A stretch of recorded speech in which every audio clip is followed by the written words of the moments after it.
मैं हूं प्रशांत दुबे और यह पाणिनि शिक्षण संस्थान के ACF की ऑनलाइन क्लास है। हम आज छत्तीसगढ़ी भाषा पर चर्चा करेंगे। पिछले 2 वीडियो में हमने छत्तीसगढ़ी भाषा में भाषा बोध पर चर्चा की थी।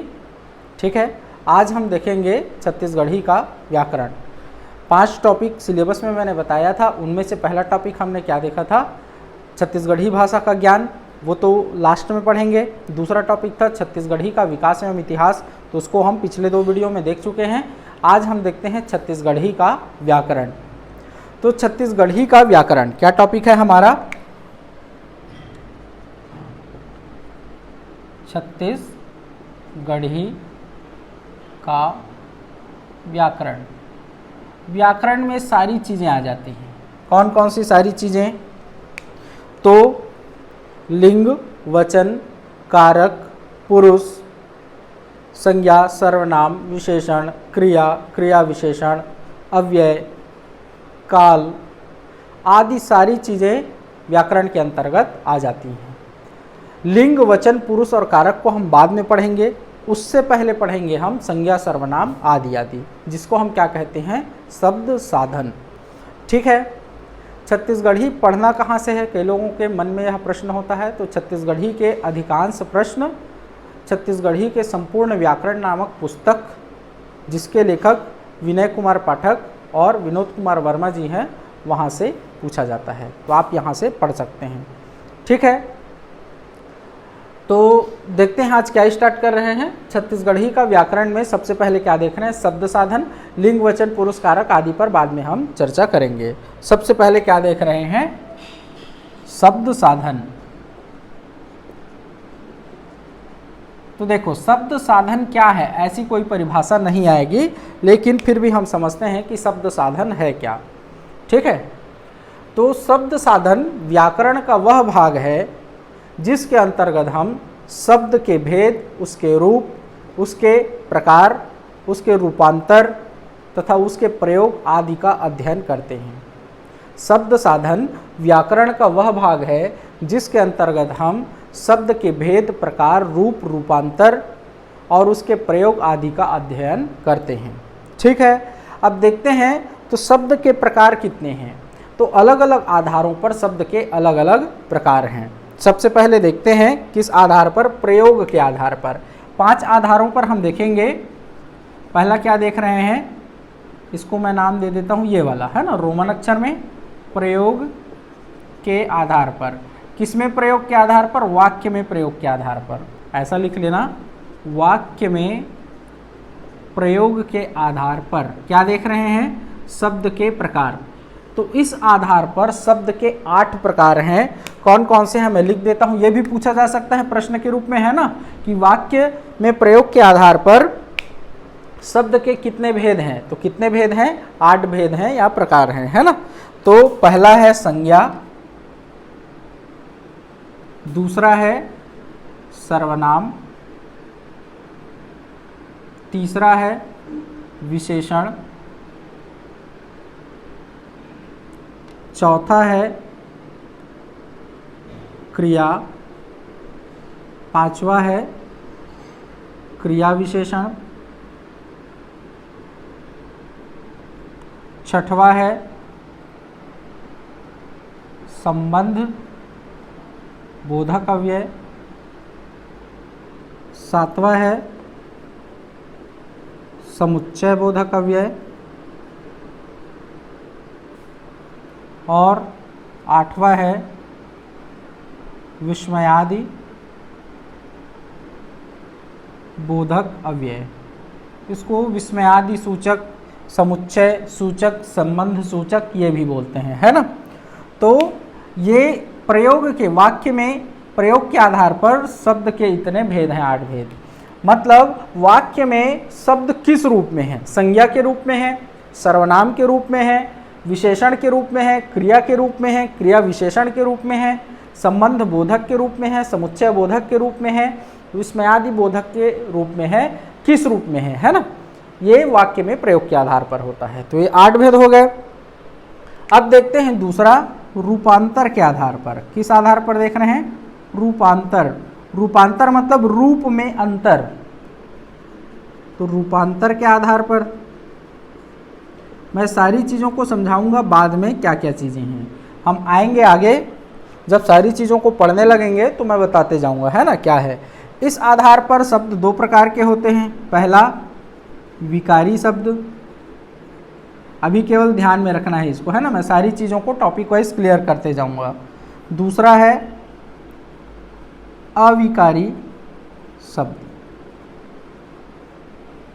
अविकारी शब्दों को ही अव्यय कहते हैं हम, है ना, ठीक। फिर तीसरा देखते हैं अर्थ के आधार पर कि शब्द का अर्थ क्या है ना, या शब्द का कोई अर्थ है कि नहीं। इस आधार पर शब्द के पुनः कितने प्रकार हैं? दो प्रकार हैं। एक है सार्थक शब्द जिसका कोई अर्थ होता है, और दूसरा है निरर्थक शब्द। ठीक है, फिर आते हैं तीसरा तो हो गया। चौथा आते हैं व्युत्पत्ति के आधार पर। व्युत्पत्ति मतलब बना कैसे है, बना कैसे है शब्द इस आधार पर, है ना। तो इस आधार पर शब्द के तीन प्रकार हैं। पहला है रूढ़ शब्द, पढ़ा है ये रूढ़ शब्द। दूसरा यौगिक शब्द, और तीसरा योग रूढ़ शब्द। ठीक है, पांचवें आधार पर प्रकार देखते हैं उद्गम के आधार पर। उद्गम के आधार पर, उद्गम मतलब किसी शब्द का उद्भव कहाँ से हुआ है ना। तो इस आधार पर शब्द के चार प्रकार हैं। पहला तत्सम शब्द, दूसरा तद्भव शब्द, तीसरा देशज शब्द, और चौथा विदेशज शब्द। तत्सम, तद्भव, देशज, विदेशज, है ना। तो ये विभिन्न आधारों पर शब्द के क्या हैं, प्रकार हैं। यहाँ से प्रश्न उठ सकता है कि भाई प्रयोग के आधार पर शब्द के कितने प्रकार हैं, तो 8 प्रकार हैं। रूपांतर के आधार पर शब्द के कितने प्रकार हैं, तो 2 प्रकार हैं। अर्थ के आधार पर शब्द के कितने प्रकार हैं, तो 2 प्रकार हैं। व्युत्पत्ति के आधार पर शब्द के कितने प्रकार हैं, तो 3 प्रकार हैं। और उद्गम के आधार पर शब्द के कितने प्रकार हैं, तो 4 प्रकार हैं, है ना। ये सब पूछा जा सकता है, तो इनको ध्यान में रखना। सबसे पहले हम देखेंगे किसके आधार पर, वाक्य में प्रयोग के आधार पर। और सबसे पहला टॉपिक क्या है, संज्ञा। तो हम किससे स्टार्ट करेंगे, संज्ञा से। पिछले 2 वर्षों में 16 और 17 में जो ACF का एग्जाम हुआ है उसमें संज्ञा से प्रश्न आए हुए हैं, है ना।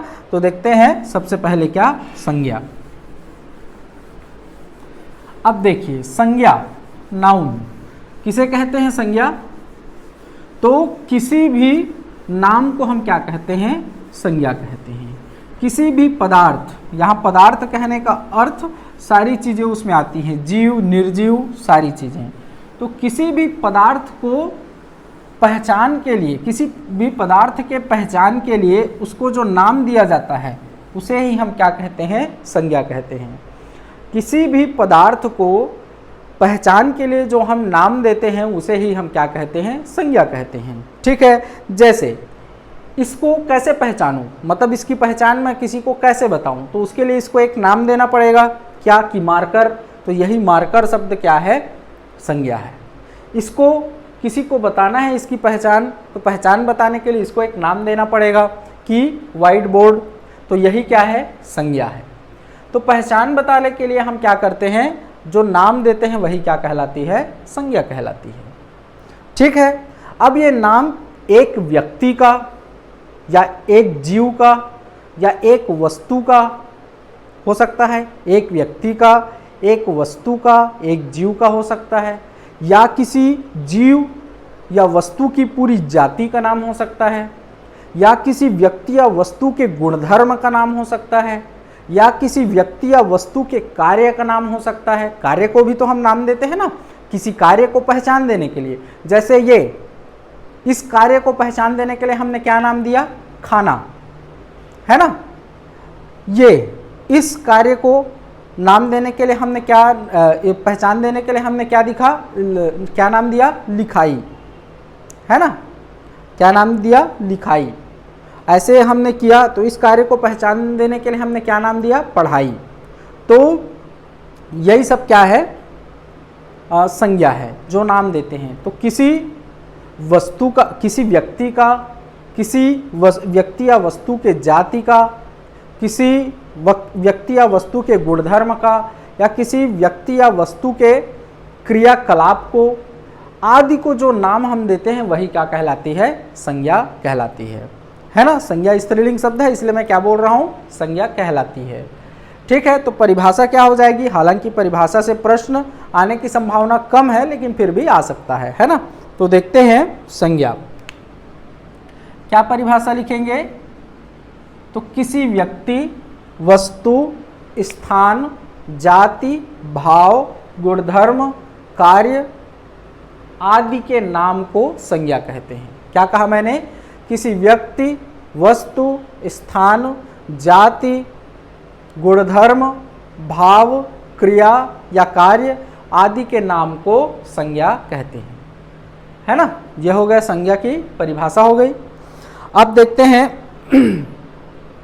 संज्ञा के प्रकार या भेद। अगला क्या देख रहे हैं? संज्ञा के प्रकार या भेद, है ना। तो संज्ञा के 5 प्रकार या भेद होते हैं। आप सभी जानते ही हैं पहले से ही, है ना। संज्ञा के 5 प्रकार या भेद होते हैं। कौन कौन से हैं? पहले तो नाम देख लेते हैं, फिर चलेंगे। तो पहला क्या है? व्यक्तिवाचक संज्ञा,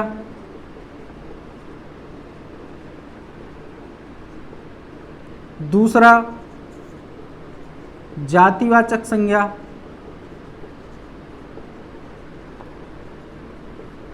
फिर तीसरा द्रव्यवाचक संज्ञा,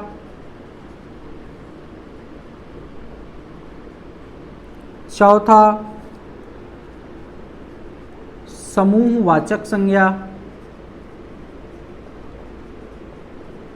और पांचवा भाववाचक संज्ञा।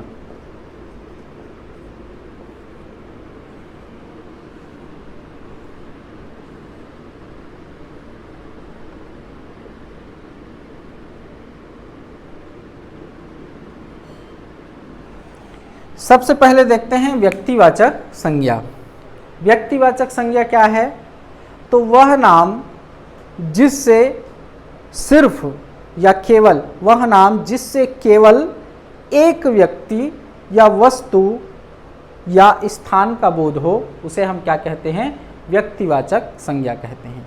व्यक्तिवाचक संज्ञा का अर्थ किसी व्यक्ति का नाम नहीं है ना। व्यक्तिगत मतलब निजी, मतलब एक होता है ना। तो जिस नाम से केवल और केवल एक व्यक्ति या वस्तु या स्थान आदि का बोध होता है, उसे हम क्या कहते हैं? व्यक्तिवाचक संज्ञा कहते हैं। ठीक है, जैसे देखते हैं इसमें उदाहरण। मैं किस में आ रहा हूं? अभी व्यक्तिवाचक संज्ञा में आ रहा हूं, है ना। ये नाम हो गया, मैं सबको मिटाते जाता हूं, फिर लिखते जाऊंगा।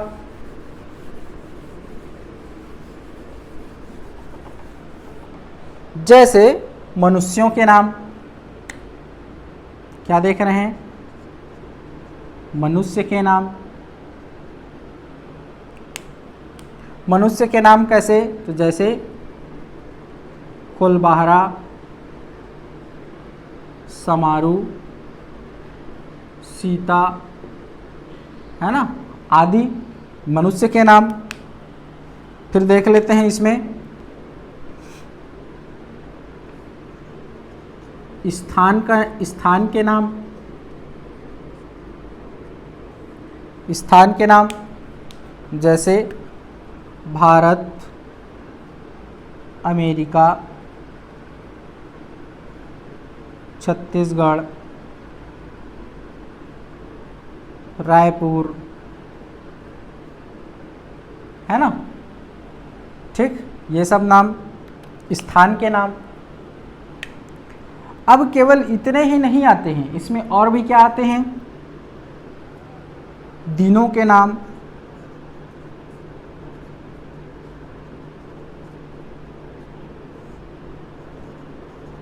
महीनों के नाम,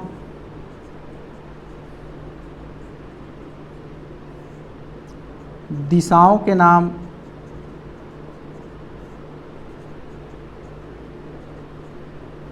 है ना, त्योहारों के नाम,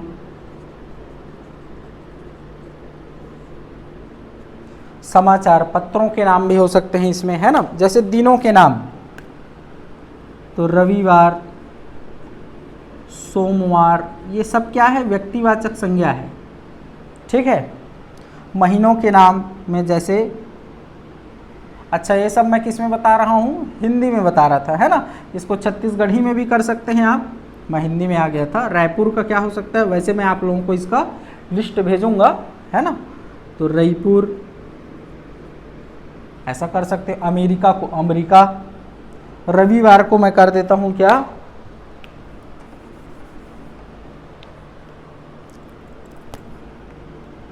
इतवार, रविवार को क्या बोलते हैं, इतवार, सोमवार, मंगल।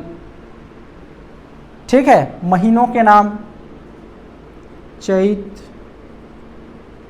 बैसाख, आषाढ़ आदि।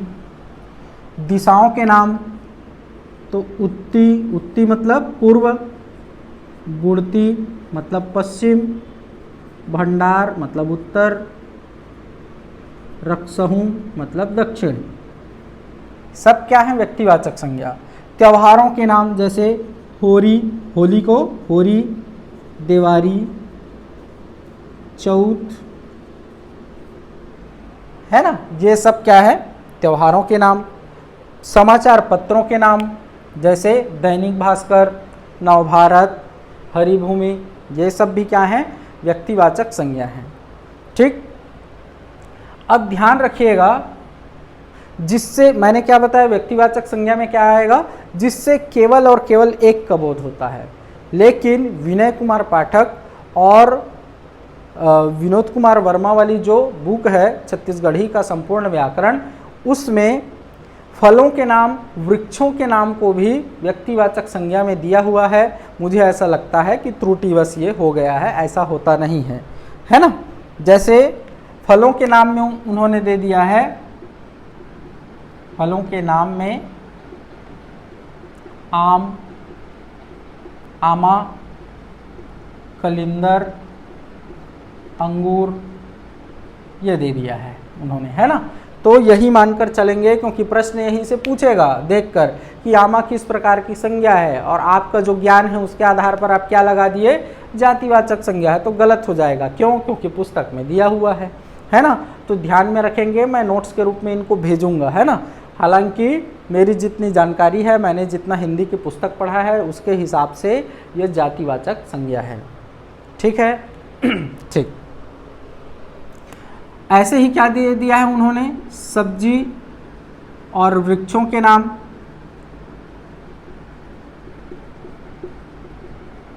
जैसे कटहर,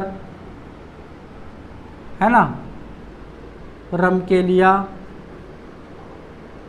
रमकेलिया मतलब भिंडी, है ना, भाटा, ये सब वृक्षों के नाम में। लीम, लीम, नीम को लीम, बर, पीपर, ये सब को भी किस में लिया है उन्होंने, व्यक्तिवाचक संज्ञा में। ध्यान रखेंगे, जैसे समझिए कैसे आपको पहचान करनी है, व्यक्तिवाचक संज्ञा और जातिवाचक संज्ञा में समस्या होती है ना, कि कौन सा होगा। तो यहाँ मैं एक बहुत सरल तरीका आप लोगों को बताता हूँ, जहाँ आप एक वस्तु की पहचान कर सकें वहाँ व्यक्तिवाचक संज्ञा, और जहाँ एक वस्तु की पहचान आप ना कर सके वहाँ वहाँ जातिवाचक संज्ञा। कैसे? जैसे समझते हैं कि 5 आदमी खड़े हैं, ठीक है, मैं क्या 5 आदमी खड़े हैं, सभी के नाम अलग अलग हैं। अब मैं क्या कहूँ, एक रोटी दूँ आपको और बोलूँ कि आदमी को खिला दो, तो आप जाओगे आदमियों के पास, अब फिर वापस आ जाओगे, बोलोगे सर वहाँ तो 5 आदमी हैं, मैं किसको खिलाऊं? मतलब आपको पर्टिकुलर किसी एक की पहचान नहीं हुई, मतलब ये क्या है? जातिवाचक संज्ञा है। अब मैं कहूँ कि समारोह को खिला दो, तो आप जाओगे, जिसका नाम समारोह होगा आप उसको खिला के आ जाओगे, है ना। तो ये क्या हो गया? अब पर्टिकुलर एक की पहचान हो गई, मतलब व्यक्तिवाचक संज्ञा है। तो ऐसे ही समझिए, मान लो 25 ठो आम पड़ा है घर में, अलग अलग कोने में अलग अलग प्रकार के आम हैं, है ना। अब मैं आपको कहूँ क्या कि आम ले जाओ, उस कमरे में आम लेकर आओ। अब 25 ठो है, कौन सा आम लेकर आओगे? आप वापस आप मुझसे पूछोगे कौन सा आम लाऊं, मतलब वहाँ आपको किसी एक की पहचान नहीं हुई, मतलब आमा शब्द क्या है? जातिवाचक संज्ञा है।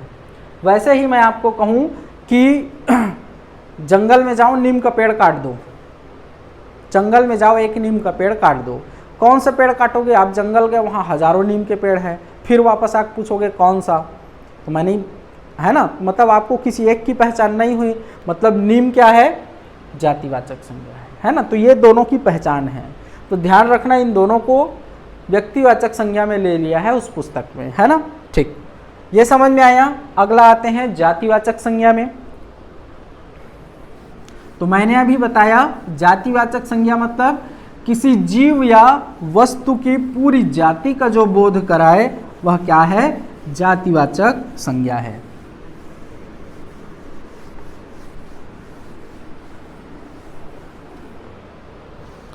अगला क्या देख रहे हैं हम लोग? जातिवाचक संज्ञा, कॉमन नाउन। पहला क्या था? हाँ चलिए, जातिवाचक संज्ञा कॉमन नाउन, है ना। देख लेते हैं पहला वाला प्रॉपर नाउन था, ठीक है। तो मैंने क्या बताया? जो किसी जीव या वस्तु की पूरी जाति का बोध करा दे जिस नाम से, वही नाम क्या कहलाता है? जातिवाचक संज्ञा। जैसे मैं क्या कहूँ आपको, समझते हैं, मानव। तो मानव से मनुष्य की पूरी जाति का बोध हो जाता है ना। इसमें और क्या आ सकते हैं? मानव शब्द अपने आप में क्या है? जातिवाचक संज्ञा है। और मानवों में क्या क्या आ सकता है? पुरुष से पूरी पुरुष जाति का बोध हो जाता है, स्त्री, है ना। अच्छा, इसको छत्तीसगढ़ी में लिखते हैं।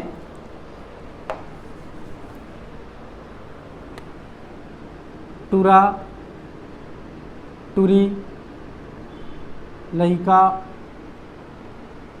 बुढ़वा, है ना, जवान। अब किसी एक पर्टिकुलर को आप पहचान नहीं पाएंगे, मतलब वो जातिवाचक संज्ञा है। जैसे मैं क्या कहूँ कि जाओ, किसी को आदेश दूं जाट टुरल मार दे, तो वो प्रश्न पूछे कौन से टुरक मारूं, मतलब किसी एक की पहचान उसको नहीं हुई, मतलब वो क्या है? जातिवाचक संज्ञा है ना। पशुओं के नाम,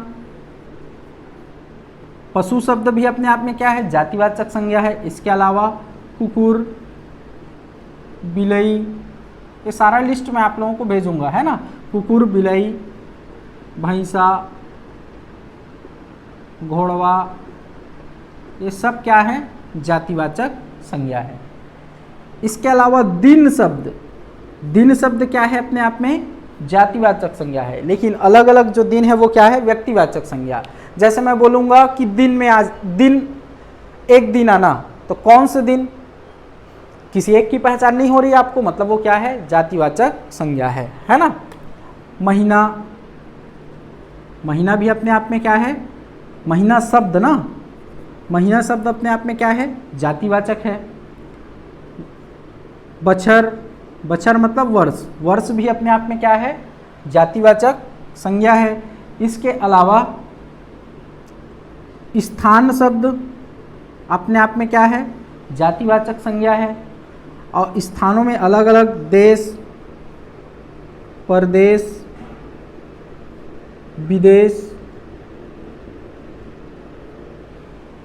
है ना, ये सब क्या है, जातिवाचक संज्ञा है। जैसे देश, देश को उड़ा दो, तो कौन से देश को उड़ा दूं, एक की पहचान नहीं हो रही है, मतलब क्या है, जातिवाचक संज्ञा है। नदियों के नाम, पहाड़ों के नाम, है ना, पर्वतों के नाम, सब क्या है, जातिवाचक संज्ञा है। पहाड़, जैसे पहाड़, पहाड़ अपने आप में क्या है, जातिवाचक संज्ञा है। नदियाँ अपने आप में क्या है, नदी, जातिवाचक संज्ञा है ना। खेत अपने आप में जातिवाचक संज्ञा है। इन्हीं में मैं अलग अलग नाम ले लूँ, पहाड़ में क्या, नीलगिरी, दलहा, सिरसिंगा, तो ये क्या है, व्यक्तिवाचक संज्ञा है, लेकिन पहाड़ शब्द क्या है, जातिवाचक संज्ञा है। नदियों में मैं कहूँ अरपा, पैरी, सोंडूर, तो वो व्यक्तिवाचक संज्ञा है, लेकिन केवल नदियाँ कहूँ तो जातिवाचक संज्ञा है। खेत जातिवाचक संज्ञा है। तो ऐसे ही जिनसे किसी एक की पहचान ना हो, पूरी जाति का पहचान हो, वहाँ क्या होता है, जातिवाचक संज्ञा होती है। ठीक है, अगला देखते हैं द्रव्यवाचक संज्ञा।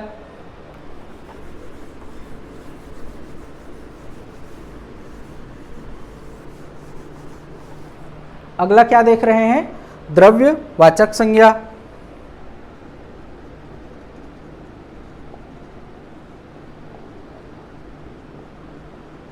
इसको पदार्थवाचक संज्ञा भी कहते हैं, है ना। तो द्रव्यवाचक संज्ञा जातिवाचक संज्ञा का ही एक प्रकार है, लेकिन इसको अलग से संज्ञा के रूप में स्वीकार करते हैं, है ना। द्रव्यवाचक संज्ञा, जिन वस्तुओं को हम गिन नहीं सकते, केवल माप या तौल सकते हैं, उनके नाम को क्या कहते हैं, द्रव्यवाचक संज्ञा कहते हैं। जिन वस्तुओं को हम गिन नहीं सकते, केवल माप या तौल सकते हैं, उनको क्या कहते हैं, हम द्रव्यवाचक संज्ञा कहते हैं। मापना मतलब जैसे टेप लेकर माप लिए या लीटर से माप लिए, और तौल मतलब तराजू से तौल लिए। तो जिनको हम मापते हैं या तौलते हैं, उसको क्या करते हैं हम, उसके नाम को द्रव्यवाचक संज्ञा कहते हैं। जैसे देखते हैं सोना, सोन छत्तीसगढ़ी में क्या बोलते हैं, सोन।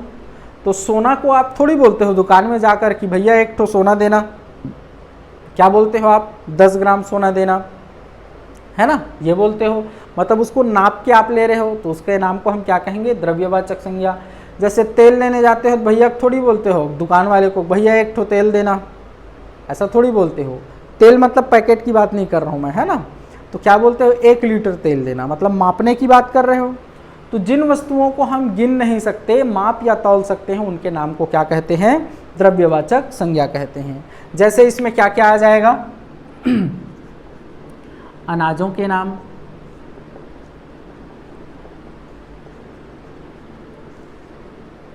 धातुओं के नाम,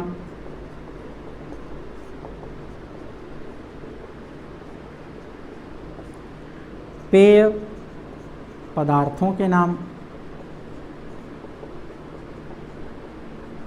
आदि। जैसे देखते हैं, और भी मैं सब लिस्ट भेजूंगा, है ना। अनाजों के नाम जैसे चाउर, चाउर मतलब चावल, गेहूँ, कोदो, ये सब को हम क्या करते हैं, मापते हैं। धातुओं के नाम सोन, तामा, तामा मतलब तांबा, पीतल, ये सब को हम क्या करते हैं, मापते हैं। पेय पदार्थों के नाम तो पानी, चाय, घी, है ना, घी, तेल आदि। इसके अलावा इसमें शक्कर, नून, ये भी आएगा सब। तो समझ गए ना द्रव्यवाचक संज्ञा क्या है। ठीक, अगला देखते हैं समूहवाचक संज्ञा। तो जिस नाम से किसी समूह का बोध हो, समूह का भाव दे जो, है ना, जिस नाम से किसी समूह का बोध हो, उसे क्या कहते हैं, समूहवाचक संज्ञा। जैसे देखते हैं परिवार, है ना, सेना, दल, कक्षा। परिवार से एक समूह का बोध हो रहा है, परिवार मतलब 5-6 लोग होंगे, ऐसे एक समूह का बोध हो रहा है। सेना, सेना से क्या हो रहा है कि 1000-2000 लोग होंगे, ऐसा बोध हो रहा है। दल से भी झुंड, झुंड को क्या बोलते हैं छत्तीसगढ़ी में, झोत्था, क्या बोलते हैं, झोत्था या झोरथा, है ना। इसके अलावा कोरी मतलब 20 का समूह, कोरी। बर्दी मतलब मवेशियों का समूह। गोहड़ी मतलब मवेशियों का समूह, है ना। तो ये सब क्या है, समूहवाचक संज्ञा के उदाहरण हैं। ठीक है, अगला आते हैं भाववाचक संज्ञा में। तो भाववाचक संज्ञा को ना पहचानना थोड़ा सा कई लोगों के लिए कठिन होता है, तो मैं उसके लिए बता देता हूं आप लोगों को। अगला क्या देख रहे हैं, 5वां, भाववाचक संज्ञा। अब भाववाचक संज्ञा क्या है, तो किसी भाव, किसी व्यक्ति या वस्तु के गुण या दोष, या किसी व्यक्ति या वस्तु की दशा और कार्य आदि के नाम को हम क्या कहते हैं, भाववाचक संज्ञा कहते हैं। ठीक है, तो सबसे पहले देख लेते हैं भाव। भाव, इसकी पहचान करना कठिन है ना, थोड़ा सा तो ध्यान में रखेंगे। भाववाचक संज्ञा को हम गिन नहीं सकते, भाववाचक जो संज्ञा है उसको हम गिन नहीं सकते। ठीक है, जैसे माया, दया, मोह, लोभ, लालच, ये सब क्या है, भाव है। ईर्खा, ईर्ष्या को ईर्खा, ये सब भाव हैं। दूसरा देख रहे हैं गुण। जैसे गुण में क्या देख रहे हैं, गुण का गुण क्या है, मीठा, मीठापन, तो उसको क्या कहते हैं, मिठास। मीठा होने के गुण का क्या नाम है, मिठास। खट्टा होने के गुण का क्या नाम है, अम्मटपन। ठीक, दोष, कड़ू होने के दोष का क्या नाम है, तो करुआसी या करुआई भी कहते हैं, करुआसी। ये दोष हो गया, दोष में इसको लिख लेते हैं, करुआसी को।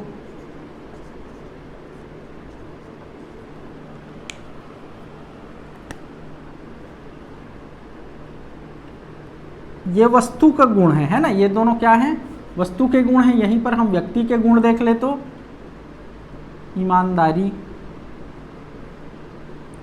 चतुराई, ठीक है, गुण है। दोष में हमने वस्तु का देखा, व्यक्ति का देखें तो बेईमानी, ठीक है, ठगी, दोष हो गया। फिर देखते हैं दशा। तो दशा जैसे हिंदी में किसी वस्तु की दशा, ताजगी। भाई दो दशाएं हैं मान लो, है ना, ताजा और बासी, तो ताजगी। ताजा के लिए ताजगी हिंदी में, इसके लिए छत्तीसगढ़ी कहीं मिला नहीं, है ना। व्यक्ति की दशा, तो व्यक्ति की दशा मतलब जैसे बीमार, नहीं बीमार तो विशेषण हो गया, बीमारी दशा है। या अवस्था को भी हम कह सकते हैं दशा, जैसे लइकई, जवानी, सियानी, है ना। छोटा है तो उसकी दशा कैसी है, लइकई है। जवानी उसकी दशा, जवान हो गया जवानी, सियान हो गया सियानी, है ना। तो दशा। कार्य के नाम को, जैसे कार्य, लिखने के कार्य के नाम को हम क्या कहते हैं, लिखई। कार्य में लास्ट में क्या जुड़ जाता है, ई, लिखई। पढ़ने के कार्य के नाम को पढ़ाई, घूमने के कार्य के नाम को घुमई। तो ये सब किस में आते हैं, भाववाचक संज्ञा में आते हैं। ठीक है, तो प्रश्न यही आएगा। क्या प्रश्न आएगा, एक तो परिभाषा से प्रश्न आ सकता है कि संज्ञा किसे कहते हैं, है ना। अब उसमें अलग अलग दे दिया रहेगा 4 ऑप्शन। तो किसी व्यक्ति, वस्तु, स्थान, जाति, गुण, दशा, भाव आदि के नाम को क्या कहते हैं, संज्ञा कहते हैं। ये वाला ऑप्शन रहेगा। दूसरा, संज्ञा के कितने प्रकार हैं, तो 5 प्रकार हैं। संज्ञा के कितने भेद हैं, तो 5 भेद हैं, है ना। अब निम्नलिखित में से कौन सी भाववाचक संज्ञा है या फलाना शब्द में मोह शब्द किस प्रकार की संज्ञा है, बेईमानी शब्द किस प्रकार की संज्ञा है ना, ये सब पूछा जा सकता है। तो ऐसे प्रश्न यहाँ से पूछे जा सकते हैं संज्ञा से। मैं इसका लिस्ट आप लोगों को भेजूंगा, तो एक ही 2 पुस्तक से पूछता है, मैं वो सारा लिस्ट आप लोगों को भेज दूंगा, तो वहीं से आपको पढ़ना है, उससे ज़्यादा पढ़ने की ज़रूरत नहीं है। ठीक है।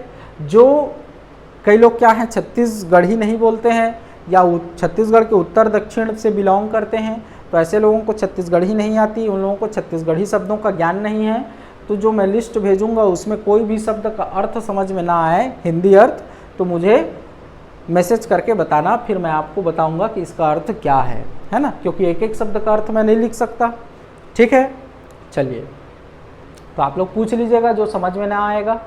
इसके बाद क्या आएगा संज्ञा में, संज्ञा निर्माण। लेकिन संज्ञा निर्माण हम अभी नहीं पढ़ेंगे, पहले सर्वनाम पढ़ेंगे, फिर विशेषण पढ़ेंगे, फिर क्रिया पढ़ेंगे, उसके बाद मैं संज्ञा निर्माण पढ़ाऊंगा। कारण ये है क्योंकि संज्ञा निर्माण जो है वो संज्ञा से, सर्वनाम से, विशेषण से और क्रिया से होता है ना, तो इसीलिए वो बाद में पढ़ेंगे। ठीक है। तो ये हो गया संज्ञा। प्रैक्टिस कीजिए, मैं प्रैक्टिस के लिए आप लोगों को कुछ उदाहरण भी दूंगा, आपको बताना होगा कि कौन सी संज्ञा है। ठीक है। तो चलिए, ठीक है, फिर अगले वीडियो में पुनः मिलते हैं।